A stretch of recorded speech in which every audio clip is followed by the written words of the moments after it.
저는 지난 시간에 여러분과 함께 우리가 하나님을 믿고 있다면 하나님에 대한 신앙 고백이 확실해야 된다 말씀을 드렸습니다. 내가 만난 하나님이 어떤 하나님인지, 그 하나님을 만난 뒤에 내가 어떤 삶을 살고 있는지가 구별되지 않는다면 그는 하나님의 사람이 아닐 것입니다. 그러므로 여러분들에게 구체적이고 분명하게 고백이 되도록 여러분에게 숙제를 나눠드렸습니다.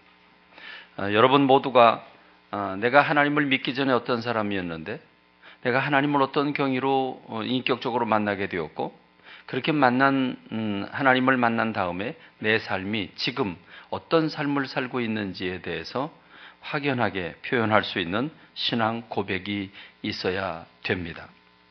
저는 목자 되신 분들께 목장 식구들과 함께 이 신앙 고백을 확실하게 작성하고 그래서 도와드리라고 말씀을 드렸습니다. 그러고 나니까 혼란스러운 일들이 생겨나기 시작을 했습니다. 교우들 스스로가 자기 자신에게 질문을 하게 되었습니다. 과연 나는 하나님을 만났는가? 정말 나는 하나님을 인격적으로 만났는가? 하는 질문을 던지게 됐습니다. 그러면서 내가 하나님을 만나지 못한 것 아닌가 하는 의문점들을 품기 시작을 했습니다. 실제로 교회는 오래 다녔지만 내가 구원을 받았는가라고 질문을 했을 때 그 의문을 표하는 교우들이 상당히 많습니다. 지난주에 전도하겠다고 도전받고 도전받은 분들은 다 함께 모여서 우리가 전도를 점검하자라고 하는 제안을 했고, 그럴 때 여러분들이 오셨습니다. 제가 그 자리에서 지금 만약 내가 죽는다면 천국 갈 것을 확신하는가? 라고 한 질문에 어떤 집사님은 아직 잘 모르겠다고 말씀을 하셨습니다. 앞으로도 노력을 많이 하겠다고 하는 얘기를 하셨습니다. 그러면 왜 확신하지 못하는가? 지금 내가 죄를 많이 지었기 때문이다 하는 그런 대답을 하셨습니다. 그렇습니다. 우리가 주님의 뜻대로 살지 못합니다. 아직 술, 담배도 끊지 못했습니다. 아직 혈기도 다스리지 못했고 내가 정복해야 할 죄들을 다 다스리지 못했습니다. 그럴 때 우리 안에 기쁨을 잃어버리고 내가 받은 그 구원이 확실치 않게 되는 그런 자기 믿음에 대한 불안감이 찾아오게 되어 있습니다. 오늘 우리는 이 부분에 대해서 명확한 판단을 해야 할 필요가 있습니다.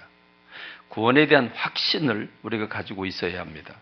그리고 영적으로 뜨겁고 기쁨과 감사가 넘치는 신앙생활이 되도록 우리의 삶의 구조를 변경해야 합니다.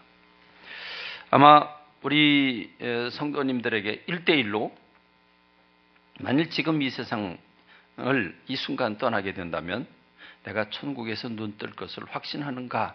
라고 한 질문을 했을 때 꽤나 많은 성도들이 쭈빗쭈빗거리는 성도들이 있지 않을까 하는 그런 생각이 듭니다. 그래서 저는 우리 영적 현실을 바라보면서 무척 시급한 마음이 생겼고, 그래서 오늘 여러분들과 함께 여러분의 개인 구원에 관한 구원의 문제, 구원의 확신에 관한 문제를 좀 더 깊이 다루기로 마음을 먹었습니다. 여러분, 구원의 확신이 있으십니까? 오늘 죽어도 천국 갈 확신이 있으십니까?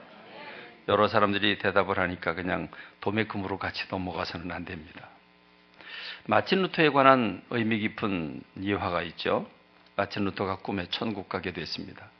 저 아름다운 성을 바라보면서 희망을 가지고 힘차게 걸어갈 때 마귀가 나타났습니다. 그는 커다란 장부책을 한 권 가지고 나타났는데 마틴 루터에게 보여줍니다. 내가 몇 월 며칠 몇 시에 이런 죄를 짓지 않았느냐? 내가 몇 월 며칠 몇 시에 이런 죄를 짓지 않았느냐? 넌 이럴 때 거짓말을 했고, 넌 이럴 때 다른 사람에게 상처를 줘서 그 사람이 이렇게 되었고, 내가 종교개혁을 한다고 하면서 얼마나 많은 사람을 낙심시키고 얼마나 많은 사람이 죽음으로 몰아넣는 줄 아는가? 하는 질문을 할 때 그는 고개를 떨구게 되었습니다. 그 마귀가 한 모든 것들은 다 사실이었기 때문이었습니다.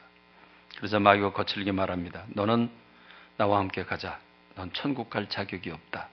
고개를 떨구면서 마귀를 따라가고 있을 때 무척 괴로웠습니다. 절망이 되었습니다. 그런데 저쪽 마음속 깊은 한 구석에서 주님의 십자가가 떠올랐습니다.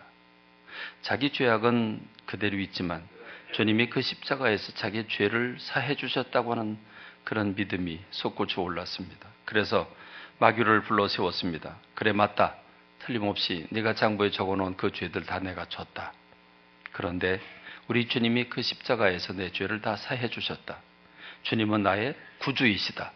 라고 고백을 할 때 의기양양했던 마귀가 꽁무니를 빼더라고 하는 일화가 있습니다. 그런가 하면 또 다른 이화도 있습니다. 마틴 루터는 종교개혁의 포문을 열었고 드디어 거대한 그 카톨릭과 전쟁이 시작이 됐습니다. 교황은 마틴 루터를 파문시켰고 마틴 루터는 그 파문장을 종교개혁을 일으키는 사람들과 함께 불태워 버렸습니다. 이제 정면 충돌하게 된 겁니다. 이제 마틴 루터는 붙잡히면 사형에 처해지게 됐습니다. 마틴 루터의 마음이 무척 약해졌습니다. 약해져서 낙심에 빠져 있을 때 그의 부인 폰보라라고 하는 부인이 보니까 안쓰러웠습니다. 어느 날 이 폰보라가 검은 상복을 입고 마틴 루터에게 나타났습니다. 그러자 마틴 루터가 깜짝 놀랍니다. 누가 돌아가셨느냐고, 어디 장사가 났냐고. 그랬더니 예, 그게 하나님이 돌아가신 것 같다고. 하나님이 돌아가셨다고. 그래서 상복을 입었다고. 그랬더니 마틴 루터가 깜짝 놀라면서 그게 무슨 말이냐? 하나님이 돌아가시다니. 살아계신 하나님이, 영원하신 하나님이 어떻게 돌아가시는가? 그랬더니 아니, 나는 당신을 보니까 낙심이 너무 천만해서 하나님이 돌아가셨기에 그렇게 낙심하고 있는 거 아닌가. 그래서 상복을 입었다고. 그러니까 그 순간 마틴 루터가 깨닫고 낙심을 툭툭 털고 일어나서 새 힘을 얻게 되었다고 하는 일화가 있습니다. 자, 이 두 가지 예화는 무엇을 얘기해 주고 있습니까? 하나는 천국 가는 길에 마귀가 나타났던 그 예화는 구원에 관한, 믿음에 관한 예화입니다. 그러나 두 번째, 그가 종교개혁을 일으키면서 낙심에 빠진 것은 구원과 관계없는 믿음의 낙심입니다. 두 가지는 똑같이 믿음이 흔들리게 된 것인데 하나는 구원에 관련된 믿음이고 하나는 실생활에서 신앙생활을 하는 가운데 현실에서 넘어진 믿음의 낙심을 가리킵니다. 이 두 가지는 다 믿음에 관한 문제입니다. 오늘 저와 여러분들이 적어도 구원에 관한 믿음이 흔들리는 것과 실생활에서 내가 기쁨을 잃어버리고 좌절하고 낙심하게 될 때는 되는 현실 속에서, 삶 속에서 흔들리는 믿음과 구별할 수 있는 지혜가 오늘 저와 여러분께 있기를 간절히 소원합니다. 우리가 읽은 고린도후서 13장 5절의 말씀은 우리에게 큰 도전을 주고 있습니다. 너희는 믿음 안에 있는가? 너희는 믿음 안에 있는가? 너희 자신을 시험하고 너희 자신을 확증해라. 예수 그리스도께서 너희 안에 계신 줄을 너희가 스스로 알지 못하느냐? 그렇지 않으면 너희는 버림을 받은 자니라 했습니다. 사도 바울은 고린도 교회 교인들에게 편지를 보내면서 고린도 교인들이 믿음 안에 있는지를 물어보고 있습니다. 그러면서 만일 예수님이 내 안에 계시다는 것을 네가 실질적으로 느끼지 못하고 있다면 넌 구원받지 못한 거다. 넌 예수님과 상관이 없는 버림받은 자이다. 자, 버림받았다. 한 달래도 받은 사람이 주님께 버림을 받습니다. 그래서 바깥 어두운 데로 쫓겨나 슬피 울며 이를 갑니다. 그것은 천국에서 쫓겨났다는 것을 의미합니다. 그렇습니다. 버림받았다는 말은 천국 갈 자격을 잃어버리고 그건 지옥 가는 지옥의 사람이라고 하는 것을 얘기해 주고 있습니다. 그러니까 여러분, 우리 안에 예수님이 내 안에 살아계시다고 하는 것을 내가 느끼지 못하고 있다면 난 아직 구원 못 받은 사람이라는 겁니다. 그러니까 대단히 중요한 문제죠. 내가 구원을 받지 못했다면 충격적인 것입니다. 그렇기 때문에 내가 정말 내 안에 그리스도가 계신가 계시지 않는가에 대해서 자신을 시험하고 확증하라고 그랬습니다. 이 시험한다는 말은 테스트한다는 말이죠. 여러분, 우리는 약을 한 가지 만들어도 그 약을 시판하기 전에 이 약이 정말 사람들에게 유익한가 유익하지 않은가, 위험성이 있는가 없는가, 그래서 수많은 사람들, 수많은 동물, 하다못해 뭐 조그만 생쥐로부터 토끼 또는 돼지, 그리고 그 과정을 거치고 나면 사람들에게 임상 실험을 합니다. 그 실험을 통해서 이렇게도 해보고 저렇게도 해보고 여러 번, 뭐 수백 번, 수천 번 수많은 사람들에게 해보고 나서 인정을 받게 되면, 그러면 그때 시판에 들어가게 됩니다. 그래도 많은 문제가 생깁니다. 이것이 바로 너희 자신을 시험하고 테스트하고 너희 자신을 확증해라 그랬습니다. 적어도 구원에 관한 문제는 확증을 해놓아야 합니다. 구원에 관한 문제가 내가 구원 받았는지 안 받았는지 이렇게 빠지게 되면 안 됩니다. 그런데 제가 여러분들에게 오늘 테스트하고 여러분의 믿음을 확증하게 하기 위해서 여러분의 질문을 하게 될 것입니다. 여러분 그 질문에 정직하게 답변해 주시기를 부탁을 드리겠습니다. 여러분이 이 믿음이라고 하는 말, 너희는 믿음 안에 있는가? 이 믿음이란 말 그 자체가 체험적인 단어입니다. 국어사전에 보면, 네이버 국어사전을 찾아보면 어떤 사실이나 사람을 믿는 마음이라고 표현해 놓았습니다. 이 국어사전적 의미입니다. 그러면서 네이버 사전에서 예를 하나 들었는데 그 예가 이렇습니다.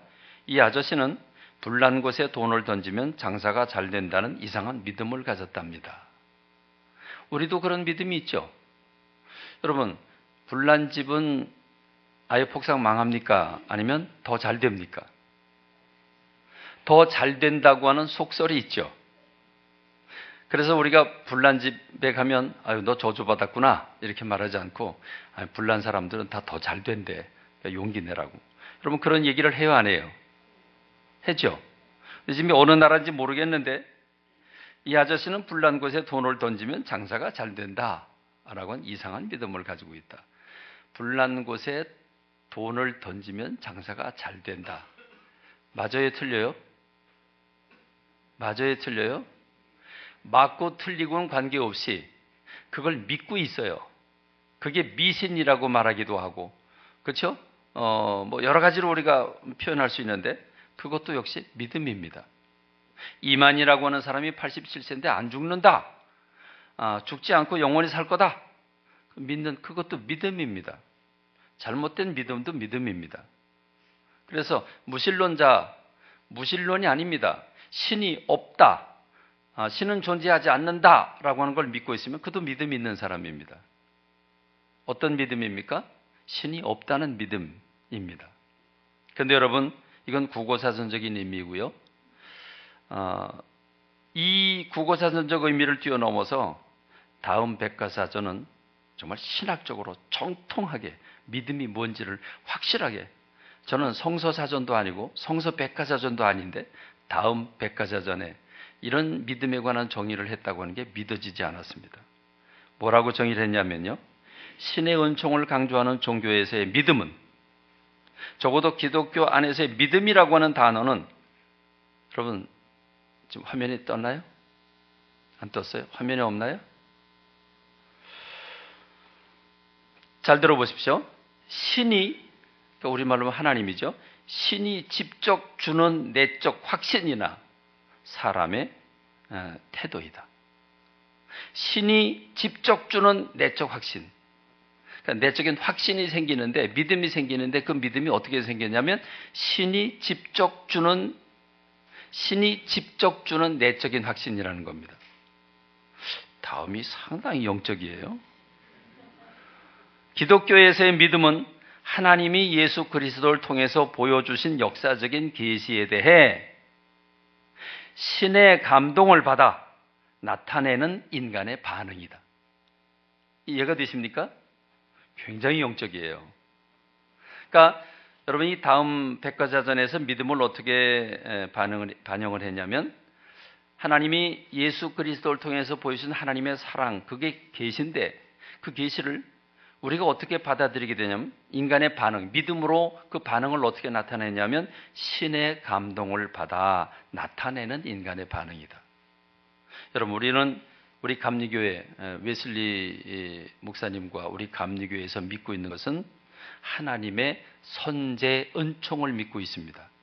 선제 은총이라고 하는 신학적인 표현은 선제, 미리 앞서서 존재하는 겁니다. 미리 앞서서 은총을 베풀어 주는 겁니다. 이게 무슨 말이냐면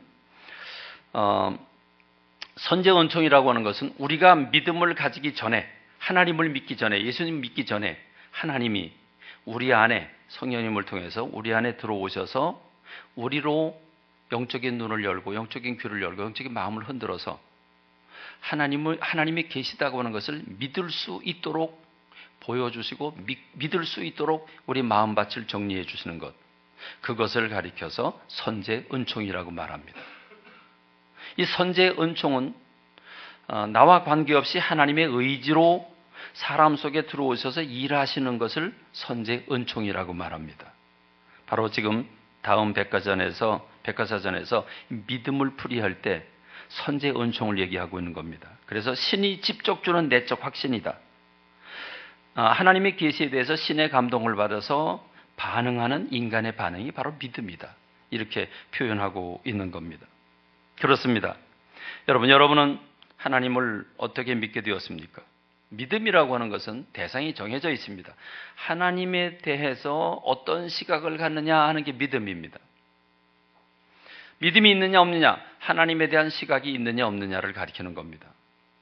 그러니까 여러분은 살아계신 인격자이신 하나님이 계시다는 것을 믿고 계십니까?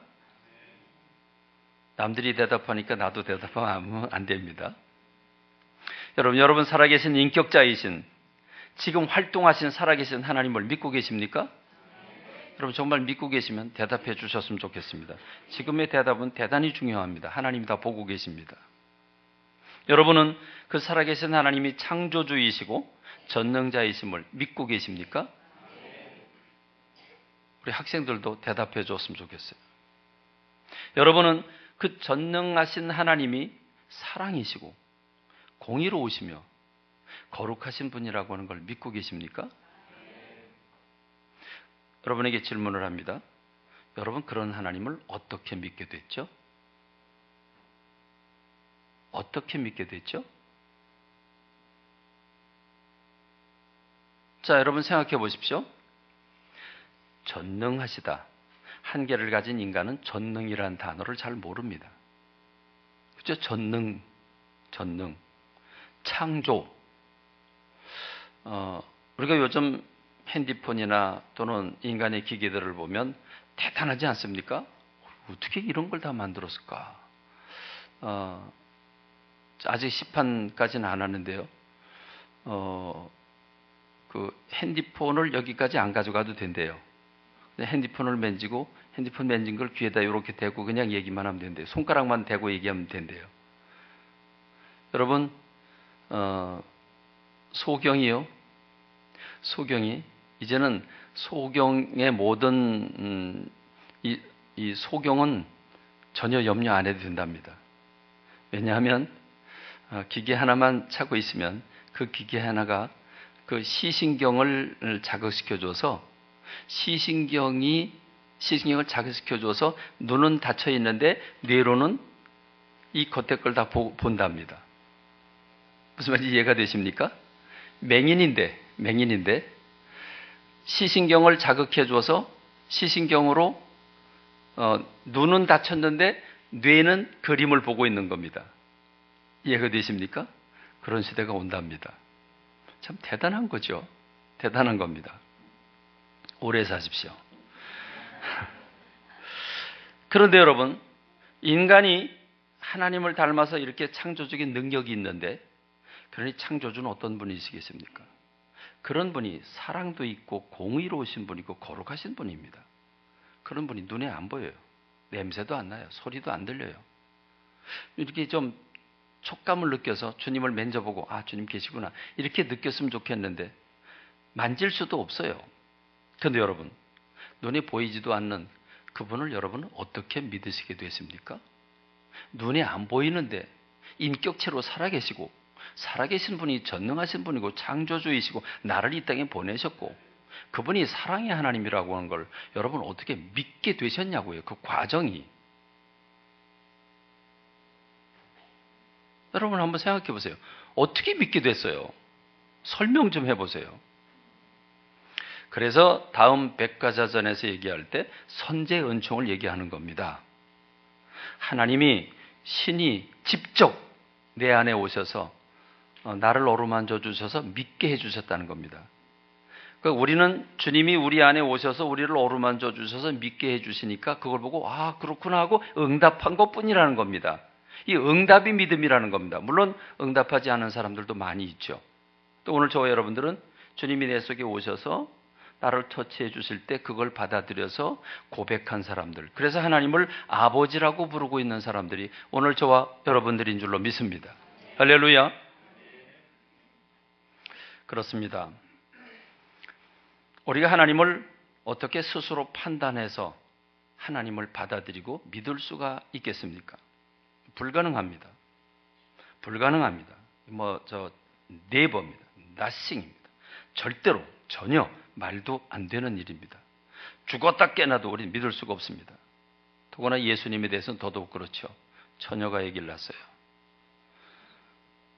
손오공 같아요, 예수님은. 그래서 머리털 뽑아가지고 하면 휙 불면 손오공이 10명, 20명이 되죠. 예수님도 그래요, 그렇죠? 죽은 자도 살리고 병든 자를 고치고 어떤 병도 예외가 없어요. 안절뱅이도 소경도 눈을 뜨게 하시고 일어나게 하십니다. 보리떡 5개 물고기 2마리로 5,000명이 먹고 부스러기를 모았는데 그런데 12광주리가 됐어요. 이건 미친 거예요. 이건 말도 안 되는 거예요. 자신도 죽었다가 살아났고 부활하셨을 뿐만 아니라 세상 모든 사람들을 심판하기 위해서 이 땅에 두 번째로 다시 온대요.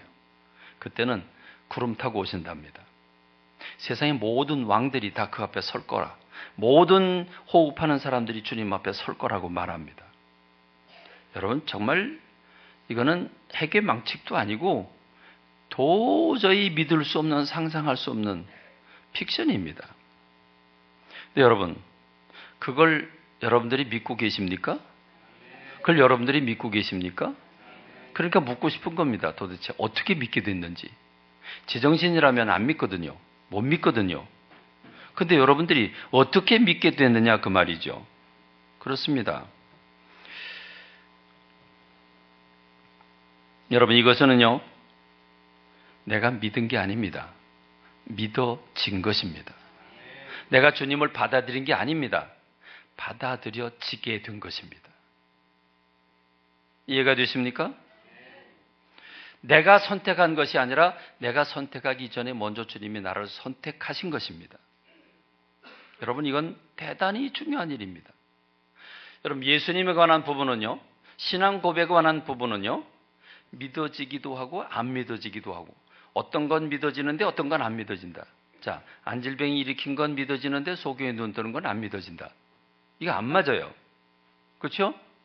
그러니까 여러분 우리가 가진 믿음은요 확실한 믿음이에요. 그래서 얘기하고 있는 겁니다. 너희는 믿음 안에 있는가? 너희 자신을 테스트하고 너희 자신을 확증해라. 확증. 너희 안에 예수님께서 계신 것을 너희가 느끼지 못한다면, 여러분이 느낀다는 말을 공동번역 성경에서는 깨닫고 있는가라고 묻고 있고 영어 성경에서는 realize라고 그랬어요. 이 realize를 단어자전을 찾아보면 실감하다, 생생하게 느낀다 하는 뜻을 가지고 있습니다. 그러니까 예수님이 내 안에 계신 것을 생생하게 느끼지 못하면 그러면 못 믿는 겁니다. 안 믿는 겁니다. 그렇습니다. 우리는 확실합니다. 믿느냐 안 믿느냐. 확실합니다. 믿고 있느냐 안 믿고 있느냐. 이 부분을 확실히 하라는 것입니다. 만일 여러분들이 눈에 보이지 않는 하나님이 살아계신 하나님이라고 정말 분명히 믿고 있으면, 그래서 하나님을 아버지라고 부르는데, 주님이라고 부르는데 전혀 꺼리낌이 없으면 여러분 구원받은 것입니다. 여러분 예수님 만난 겁니다. 하나님 여러분 속에 찾아오신 겁니다. 고린도전서 12장 3절에서 영으로 인도함을 받는 사람은 예수님을 결코 저주받을 자라고 말할 수 없다. 여러분 예수님 보고 그 저주받을 놈, 여러분 그렇게 말할 수 있습니까? 세상을 혼란케 하는 놈, 여러분 그렇게 말할 수 있습니까? 절대로 그럴 수 없습니다. 우리 흉내조차 못 냅니다. 그렇죠? 이건 믿음을 가진 사람입니다. 확연하게 믿음을 가진 사람입니다. 고린도서 12장 3절에서 성령으로 아니하고는 누구든지 예수를 주시다라고 말할 수 없다 그랬습니다. 그러니까 여러분, 오늘 저와 여러분들이 분명히 알아야 되고 분명히 우리가 정리를 해야 될 게 있다고 한다면, 내가 지금 예수 그리스도와 하나님을 분명히 믿고 거절할 수 없다면 여러분 구원받은 것입니다. 여러분에게 우리 주님이 찾아오신 것입니다. 내가 내 인격으로, 내 지식으로, 경험으로, 상식으로, 내 과학으로, 의학으로 믿을 수 없는 그 하나님, 주님께서 내 속에 들어오셔서 먼저 내 마음을 어루만져 주시고 영의 눈을 열어주셔서 믿게 하셨고, 그걸 우리가 받아들여서 믿음으로 고백한 것입니다. 그래서 우리 주님을 주님이라고 부르고 아버지라고 부르고 내 인생의 그리스도라고, 구주라고 부르게 되었다고 한다면 여러분 구원받은 줄로 믿습니다. 여러분 구원 받으셨습니다. 지금 죽어도 여러분 천국 가십니다. 여러분 흔들리지 않기를 바랍니다. 지금 죽어도 천국 갑니다. 근데 문제는 확실히 예수님이 계신데 어쩌냐게 술 한잔 먹었어요. 술 한잔 먹고 나니까 믿는 사람이 이러면 안 되는데, 그리고 오늘 밤에 주님이 오시면 천국 못 갈 것 같아. 그런 느낌이 들어야 안 들어요? 든다 그러면 술 먹었다는 게 이제 인정이 되니까 대답을 못 하시는 것 같은데, 그러면 술 말고 혈기라고 합시다. 혈기를 부렸어. 혈기를 부리고 나니까 이러면 안 되는데, 혈기 부리면 안 되는데 내 혈기 부렸다고. 그리고 기도가 잘 돼야 안 돼요? 잘 안 되죠. 그러면 구원 받은 것 같아요? 잃어버린 것 같아요? 이게 잃어버린 것 같아요. 아니, 잃어버리지는 않았는데 주님이 이 순간에 오시면 천국을 못 갈 것 같아. 여러분, 그런 생각이 우리 속에 있죠. 여러분, 이건 사실과 느낌을 분리해야 됩니다. 이건 사실이 아닙니다. 이건 무엇입니까? 느낌입니다. 왜 그렇습니까? 안 믿는 사람 죄를 져도 죄의식이 약합니다. 죄를 져놓고도 죄인 줄도 모릅니다. 그래도 우리 믿는 사람들은 죄를 지으면 성령님께서 그게 죄라고 확실하게 깨우쳐 주시기 때문에 죄의식이 콱 들어옵니다. 죄책감이 들어옵니다. 죄책감이 들어오면 그러면 기쁨을 잃어버립니다. 그 기쁨을 잃어버리니까 내 구원이 흔들릴까 봐 염려됩니다. 그게 우리의 신앙생활의 한 단면입니다. 여러분, 내가 지금 술을 먹었다, 혈기를 냈다, 내가 지금 게을렀다, 여러분 그것은 구원과는 관계없는 일인 줄로 믿습니다. 그렇습니다. 여러분, 이거 혼동하면 안 됩니다. 여러분이 살아계신 인격자를 비록 술 먹었지만 그럼에도 불구하고 하나님을 거절할 수 없는, 거부할 수 없는 믿음이 여러분 안에 있습니다. 그건 구원받은 사람이기 때문에 그렇습니다. 여러분, 재미있는 현상을 발견하는데 우리 교회 안에서 살 때요, 종종 경험합니다. 여러분 지금 이 에마크론 식당 동네잖아요. 밤에 시끄러워요. 근데요 여러분, 밤에 가끔 술 먹은 사람들이 교회를 찾아와요. 술 먹은 사람들이 술 냄새 푹푹 풍기면서, 그리고 뭐라고 얘기를 해요. 나도 청년 시절에 교회를 나갔었는데, 나도 청년회장까지 지냈는데 그러면서 뭐라고 횡설수설해요. 여러분 왜 그러죠? 술을 먹었는데 술 먹고 나니까 뭔가 캥겨요. 무슨 말인지 이해하시죠? 내 속에 계신, 그분 속에 계신 하나님이 말씀하고 계시는 거예요. 그게 양심에 찔려요. 그래서 술 먹었지만 교회로 올라와요. 술 깬다면 너 교회 왔었다 그러면 기겁을 할 겁니다. 여러분, 이게 그렇습니다. 오늘 저와 여러분들이 분명한 인식 전환이 있어야 합니다. 구원과 내 일상생활에서 믿음이 약해지는 것과는 다른 별개의 문제입니다. 근데 우리는 일상생활에서 말씀대로 살지 못하고 육신이 연약해서 죄를 짓고 내 안에 죄책감이 밀려오게 되면 내 받은 구원까지도 잃어버릴까 봐 좀 더 노력해야 된다고 하는 대답이 나오고, 지금 이 상태로는 못 갈 것 같아요, 이렇게 얘기하는 그런 여러분들이 계시는데, 여러분 흔들리지 않기를 간절히 소원합니다. 여러분이 분명하게 예수를 주로 고백했다고 한다면 하나님께서 먼저 여러분 안에 찾아오신 것입니다. 여러분은 주님을 만난 겁니다. 여러분, 주님을 만나지 않고는 여러분이 하나님을 내 주로 고백할 수가 없습니다. 그러면 문제는 무엇입니까? 인격적으로 생각하고 느끼고 그리고 의지를 다스려주는 이 인격적인 면이, 그런 인격자이신 하나님과 내가 서로 교제를 나누는 분이 미약해지는 게 문제입니다. 주님은 내 안에 오셨는데, 자, 오시긴 오시는데 하나님이 사람들에게 찾아오실 때 찾아오시는 방법이 다 틀려요.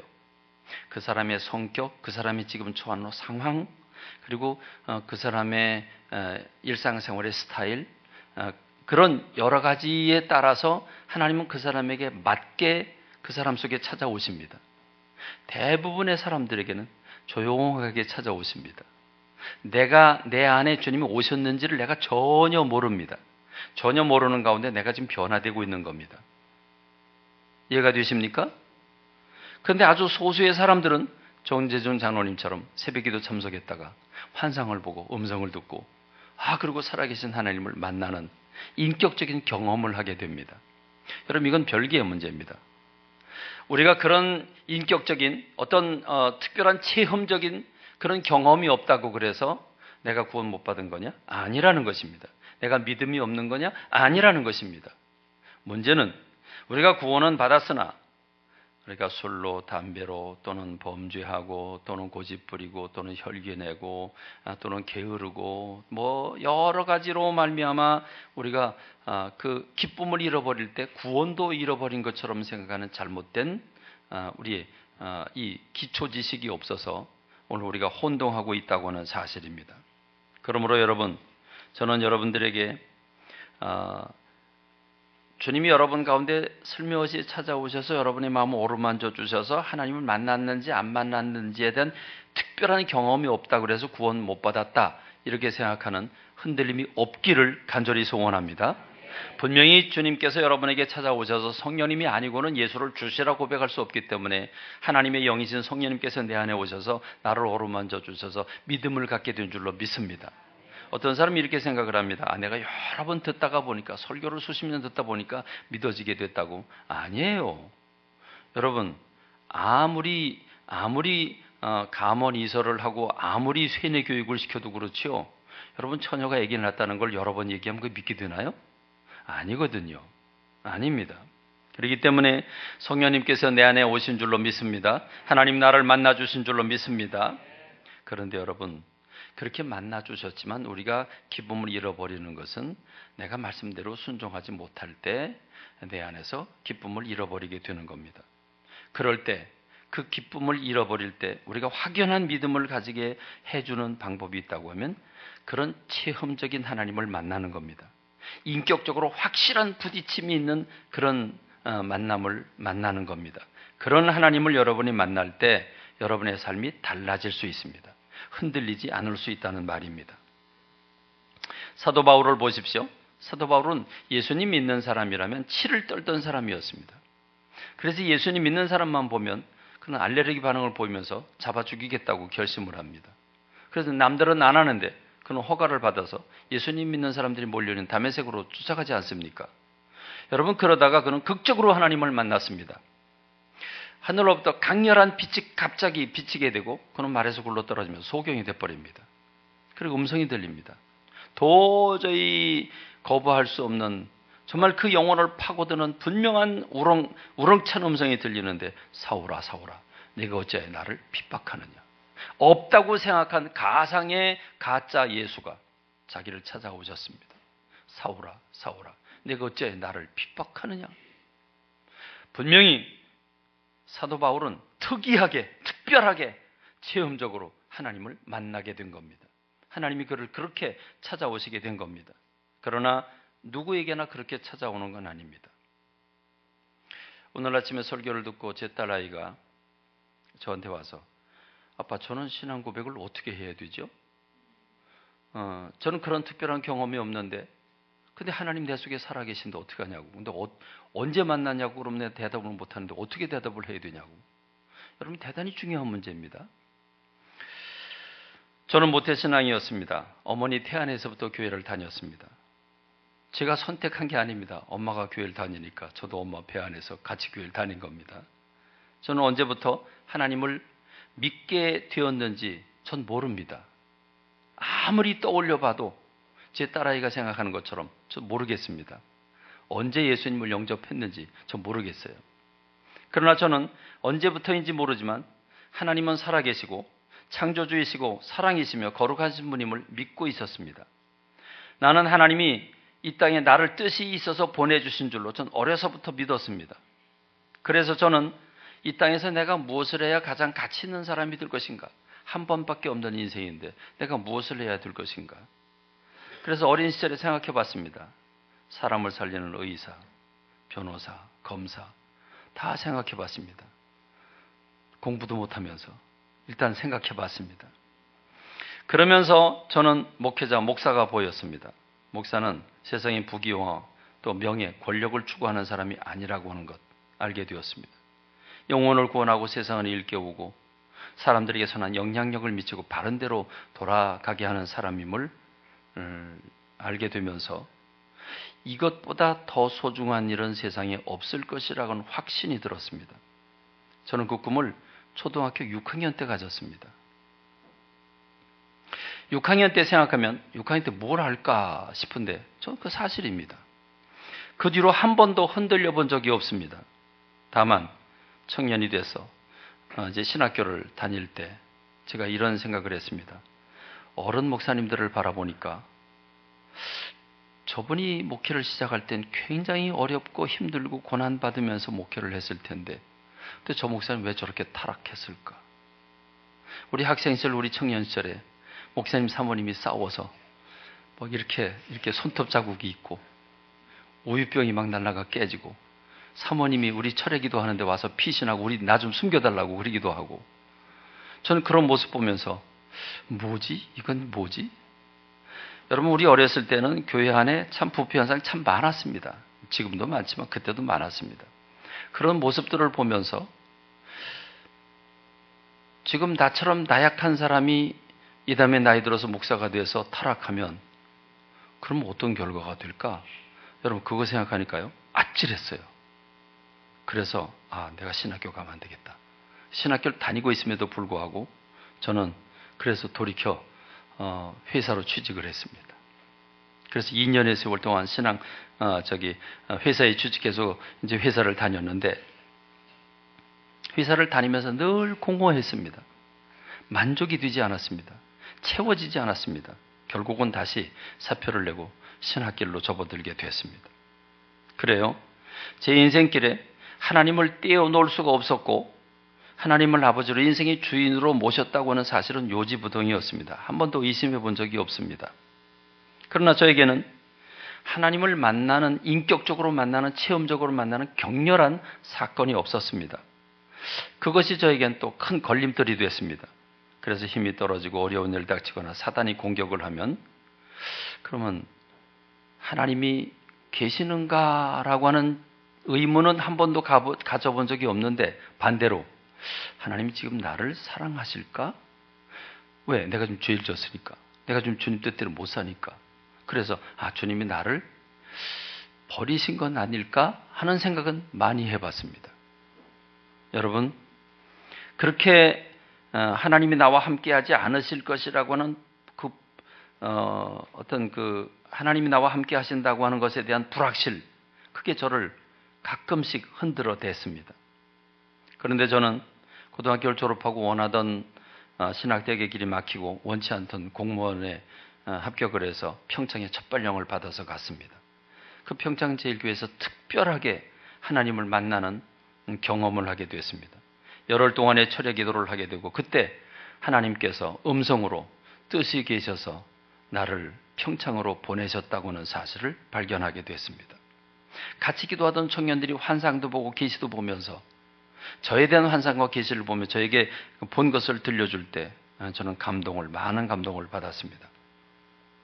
그리고 분명하게 음성으로 내가 나를 버릴지언정 내가 너를 결코 버리지 않겠다고 하는 음성을 들었습니다. 저는 그래서 세상에서 제일 좋아하는 단어가 결코입니다. 결코. 그래서 목회를 하다가 힘들고 어려우고 넘어지고 낙심될 때면 결코라고 하는 단어를 붙잡게 되었습니다. 내가 나를 버릴지언정 내가 너를 결코 버리지 않겠다고 하는 이 말은 주님의 약속은 지금도 나를 버리지 않으신다는 말씀 아닌가. 그래서 새 힘을 얻곤 했습니다. 여러분, 분명히 우리 안에 주님이 찾아오셔서 나를 어루만져 주심으로 주님이 나를 찾아오셔서 나를 만나 주셨고, 만나 주셔서 내가 응답해서 믿음을 가지게 됐습니다. 그래서 구원 받았습니다. 그러나 그 구원이 내가 말씀대로 살지 못할 때 흔들리게 되는데, 구원이 흔들리는 게 아닙니다. 근데 우리는 구원이 흔들린다고 생각을 합니다. 오늘 우리들에게 필요한 것은 이런 체험적인 신앙이 필요합니다. 저는 어려서부터 하나님을 믿었지만, 그러나 힘들고 어려울 때면 하나님이 나를 버리신 게 아닌가? 하나님이 지금도 나를 사랑하고 계시는가에 대한 의혹이 가끔 생겼는데, 그런데 내가 평창에서 공무원 생활하면서 그 영적인 체험을 하면서 그 이후로 다시는 그런 생각을 하지 않게 되었습니다. 그러니까 이 인격적인 격렬한 만남, 이 체험적인 특별한 만남, 하나님과의 만남이 저를 지탱해주고 붙잡아준 큰 원동력이 된 것입니다. 여러분, 이것을 뭐라고 말합니까? 이것을 우리는 성령 충만이라고 말합니다. 우린 이것을 성령 세례라고 말합니다.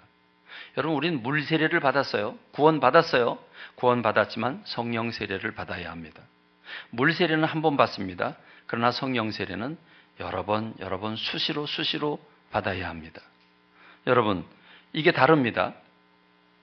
마태복음 3장 11절에 보면 나는 너희로 회개하기 위해서 물로 세례를 베풀거니와, 이건 세례 요한의 얘기입니다. 지금 세례 요한이 나는 너에게 회개하기 위해서 물로 세례를 베푼다. 그러나 내 뒤에 오시는 이는 나보다 능력이 많으시니 나는 그의 신을 들기도 감당치 못하겠노라. 그는 성령과 불로 너에게 세례를 베풀 것이라. 성령과 불로 세례를 베풀 것이라고 했습니다. 여러분, 예수님이 제자들도 그랬습니다. 여러분, 예수님이 제자들도 예수님과 함께 3년 동안 살 때 그들은 세례 받았습니다. 물로 세례 받았습니다. 그리고 예수님 분명히 말씀하셨죠. 발을 닦아주시면서 베드로가 내 발은 안 됩니다. 그러니까 너는 나와 상관이 없다. 그러니까 그럼 나 목욕시켜 주십시오. 그랬더니 목욕할 필요 없다. 너는 이미 목욕을 했기 때문에 내 온몸은 깨끗하다. 그러나 손과 발을만 닦으면 된다. 목욕을 했다고 했습니다. 이건 구원받았다는 말입니다. 구원받았지만 손과 발로 자범죄를 짓는 건 씻어야 된다는 말입니다. 그런데 여러분, 예수님이 그 제자들에게 뭐라고 말씀을 하십니까? 부활하시고 난 다음에 제자들에게 말씀을 하시죠. 예루살렘을 떠나지 말고 내게서 들은 바 아버지께서 약속하신 것을 기다려라. 요한은 물로 세례를 베풀었지만 너희는 몇 날이 못되어 성령으로 세례를 받으리라 했습니다. 성령으로 세례를 받으리라. 그리고 그들이 오순절 다락방에서 열흘 동안 정말 철야하고 작정하며 기도할 때 그들이 성령 세례를 받게 되는데 어떻게 받았습니까? 성령이 어떻게 임했습니까? 불처럼 임했다. 바람처럼 임했다고 그랬습니다. 그래서 불이 활활 타오르는 그런 불과 같은 성령을 받았습니다. 주님이 성령과 불로 세례를 베풀 거라고 했습니다. 세례는 무엇입니까? 여러분, 세례란 물세례.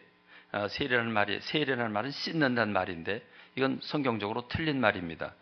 침례라고 해야 옳습니다. 그래서 침례교는 이 교단 이름까지도 침례로 바꿨죠. 침례라는 말은 잠긴다는 말입니다. 세례를 받는다는 말은 물속에 푹 잠겼다가 머리까지 다 들어갔다가 다시 나오는 것을 세례 예식이라고 말합니다. 여러분, 그렇다면 성령 세례는 무엇입니까? 성령 세례는 성령께 푹 잠기는 걸 의미합니다. 성령께 푹 잠긴다는 말은 성령께 내 지식과 감정과 의지가 사로잡히고 붙들린다는 걸 의미합니다. 여러분, 길 지나가는데 재수없게 딱 찰나가 문을 열고, 우리 어렸을 땐 그런 일 많았어요. 대문 열고, 그땐 하수구가 시원치 않으니까 설거지 물 대문 열고 휙 집어던지는데 길 가는 사람이 딱 그 찰나에 물벼락을 맞아요. 그렇죠? 그럼 뭘 받았다고 그래요? 물 세례 받았다고 그래요. 김두한이 국회에서 무슨 세례를 베풀었어요? 인분 세례를 베풀었어요. 그렇죠? 세례란 뒤집어 쓴다는 말이죠. 맞습니다. 성령께 내가 사로잡혀야 돼요. 내가 지금 낙심하고 있고, 내가 지금 죄책감에 빠져 있고, 내가 지금 혈기를 부리고 낙심하고 사업이 안 되고 여러 가지 잃어버렸을 때 우리가 성령 충만을, 성령 세례를 받을 때 그때 모든 근심과 걱정이 불태워지고 내 속에 있는 죄악이 불태워지고 내가 새 힘을 얻게 되고 기쁨으로 충만하게 되는 줄로 믿습니다. 우리는 종종 받아야 돼요. 우린 육신을 가지고 있기 때문에 말 한마디만 들어도 낙심하게 됩니다. 잘못된 사상을 들으면 지식이 흔들리게 됩니다.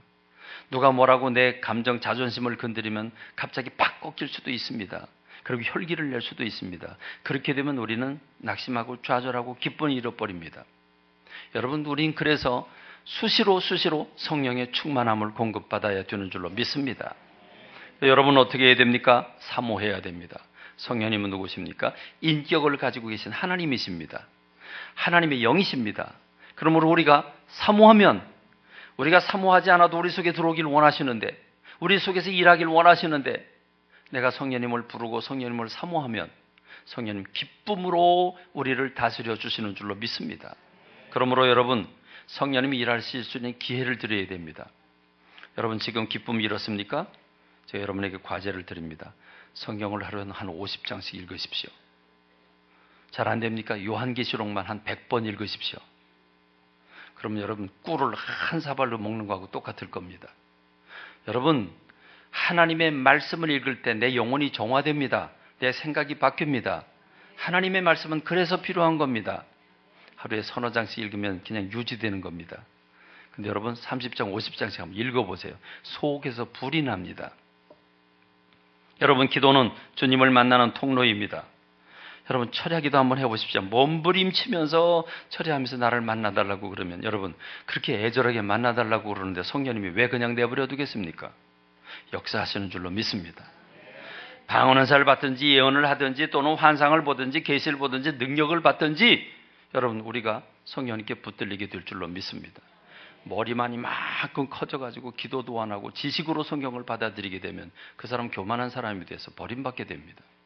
그러나 여러분, 겸손하게 하나님 말씀을 꿀같이 받아들이고 그리고 주님 앞에 몸부림쳐 새벽마다 주님 앞에 엎드려 기도하고 그것 가지고 부족하면 낮에라도 밤에라도 와서 몸부림치며 기도할 때 여러분, 우리의 심령이 기쁨을 잃어버렸던 것들이 주님이 내 안에 오셔서 나를 강하게 터치하고 만나 주실 때 그때 우리가 기쁨을 회복하게 되는 줄로 믿습니다.